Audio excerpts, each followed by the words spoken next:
Olá, sejam bem-vindos a mais uma aula. Nessa aula de hoje nós vamos falar sobre a coloração de grão. O avanço da microbiologia só ocorreu com o desenvolvimento de técnicas que permitissem o estudo dos micro-organismos. Dentre as ferramentas utilizadas pelos microbiologistas, nós destacamos o microscópio, porque é uma ferramenta com que os microbiologistas conseguem visualizar as estruturas microbianas. Esse microscópio que vocês estão vendo na imagem é um microscópio óptico composto de campo claro e é utilizado em todos os laboratórios e permite ao microbiologista visualizar as células bacterianas com aumento de 1000 vezes. Para que as células bacterianas sejam observadas nesse microscópio, é necessário que se faça uma coloração, porque a maioria dos micro-organismos vai aparecer incolor na microscopia de campo claro. É muito importante também esclarecer que o corante é um composto orgânico e cada classe de corante ela vai apresentar uma afinidade de algum tipo para algum tipo de estrutura celular. Sendo assim, nós temos corantes básicos, como o cristal violeta, o azul de metileno e a safranina. Eles são carregados positivamente e se ligam a estruturas que são carregadas negativamente, como o ácido nucleico e alguns polissacarídeos. Colorações que usam somente um tipo de corante são denominadas colorações simples, e colorações que conferem diferentes cores a diferentes tipos de células são denominadas colorações diferenciais, como é o caso da coloração de Gram. Existem também outros tipos de coloração que vão corar somente estruturas bacterianas específicas e são chamadas de colorações especiais. Dentro da bacteriologia, a coloração diferencial mais importante foi a coloração de Gram. Essa coloração foi desenvolvida no ano de 1884 pelo bacteriologista dinamarquês Hans Christian Gram e trata-se de um procedimento de coloração muito útil porque ele vai classificar as bactérias em dois grandes grupos, que são as gram-positivas e as gram-negativas. Após a coloração de Gram, as bactérias gram-positivas coram-se em roxo, enquanto que as bactérias gram-negativas vão se corar em rosa ou num tom avermelhado. E essa diferença da reação da coloração de Gram se deve à diferença na estrutura da parede celular dessas células gram-positivas e das gram-negativas. Essa diferença vai ser abordada mais adiante. O primeiro passo para a gente fazer a nossa coloração de Gram é preparar um esfregaço dessa bactéria. Para isso, nós precisamos pegar colônias, né, dessa bactéria que nós queremos fazer o esfregaço, que para isso elas precisam estar cultivadas no meio sólido.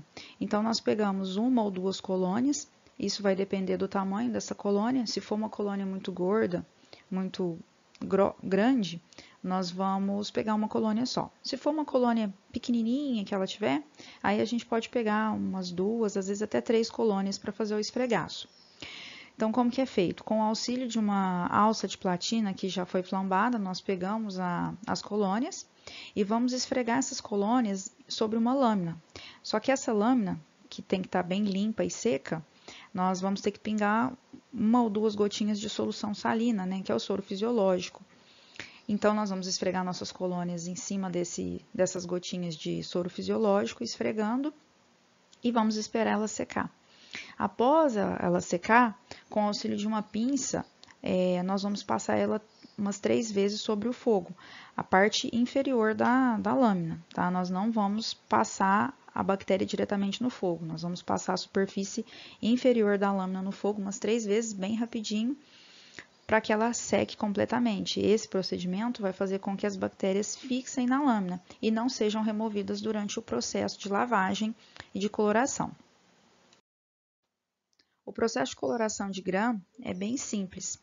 Inicialmente, nós vamos colocar o corante, que é o cristal violeta, sobre a nossa lâmina e deixar 1 minuto.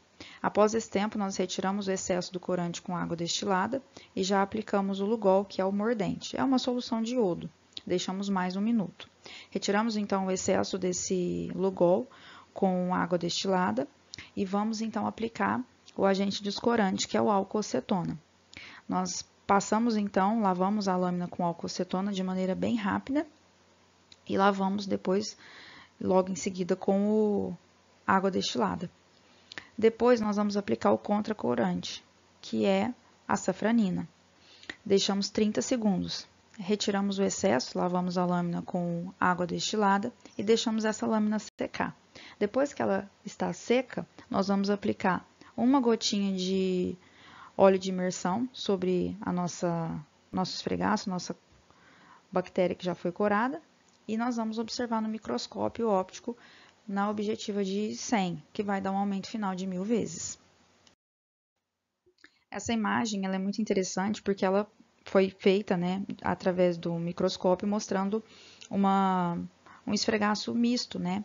No caso aí, a pessoa que fez esse esfregaço, ela utilizou duas bactérias de grupos diferentes. Ela utilizou Escherichia coli, que é um bacilo gram-negativo e se corou em rosa, e a Staphylococcus aureus, que é uma bactéria gram-positiva. São cocos gram-positivos e então se coram em roxo.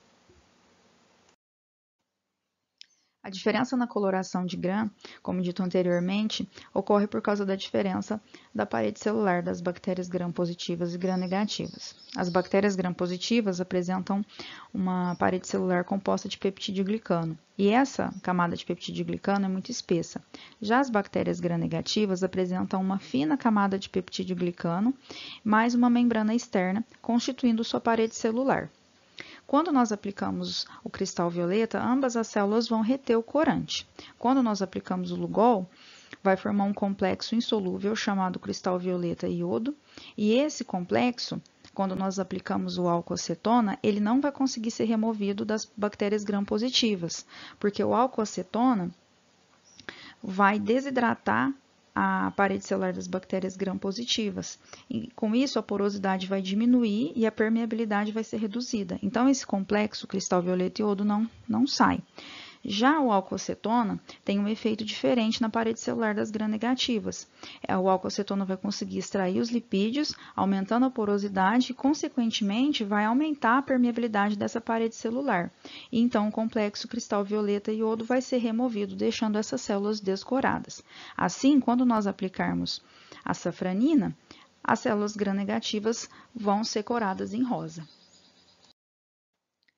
Pessoal, nós chegamos ao fim de mais uma aula. Essa aula foi bem rapidinho, falando sobre a coloração de Gram, que é uma técnica muito simples. Posteriormente, eu vou colocar para vocês as técnicas de outras colorações utilizadas na microbiologia, outras técnicas de coloração diferencial e coloração especial. E se vocês gostaram desse vídeo, deixe o seu like. Se inscreva no canal para você receber as notificações dos novos vídeos. Muito obrigada por ter ficado comigo até o final e até mais!